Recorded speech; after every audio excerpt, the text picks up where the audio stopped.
যুক্তরাজ্যের রাজনীতির পাশাপাশি ব্রিটেনের মাটিতেও ছড়াচ্ছে বাংলার সুনাম। চট্টগ্রামের ঐতিহ্যবাহী মেজবানে মেতেছিলেন লন্ডন প্রবাসীরা। ৩,০০০ মানুষের অংশগ্রহণে এবারের মেজবান গড়েছে রেকর্ড। পাশাপাশি দেশীয় সংস্কৃতিতে মেতে ওঠেন প্রবাসীরা।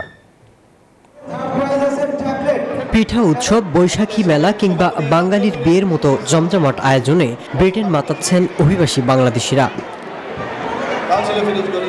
গ্রেটার চিটাগাং অ্যাসোসিয়েশন ইউকের আয়োজনে এবার মেজবান আয়োজনে মাতালো ৩,০০০ অভিবাসী। সফলভাবে এইবার পঞ্চমবারের মতো মিলন মেলা, চট্টগ্রাম ফেস্টিভ্যাল, সাংস্কৃতিক অনুষ্ঠান এবং ঐতিহ্যবাহী মেজবান করতে যাচ্ছে। এটা দেখেই বোঝা যায় যে মেজবানের যে একটা আমেজ, মানুষ যে কী পরিমাণে এনজয় করছেন সেটা বলার মতো না। সারা পৃথিবীর বুকুত মিজি সরাইদের যেটা এরা চট্টগ্রামবাসী বাঙালি আছে তারাই দেহের আর নিউজ এবং আগামী আরো বড় সর করি বলে চিন্তা ভাবনা করি অন্যরা বেগুন আমন্ত্রণ। বাংলাদেশের সাহিত্য, সংস্কৃতি এবং ঐতিহ্যের অনেক কিছুই ঠাঁই করে নিয়েছে সুদূর যুক্তরাজ্যে।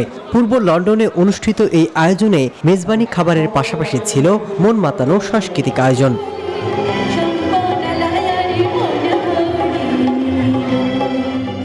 অনুষ্ঠানে গান পরিবেশন করেন জনপ্রিয় কণ্ঠশিল্পী ফকির শাহাবুদ্দিন, হিমাংশু গোস্বামী, পাঞ্জাবিওয়ালা খ্যাত শিরিন জাওয়াদ সহ আরও অনেকে। Desk report, news 24।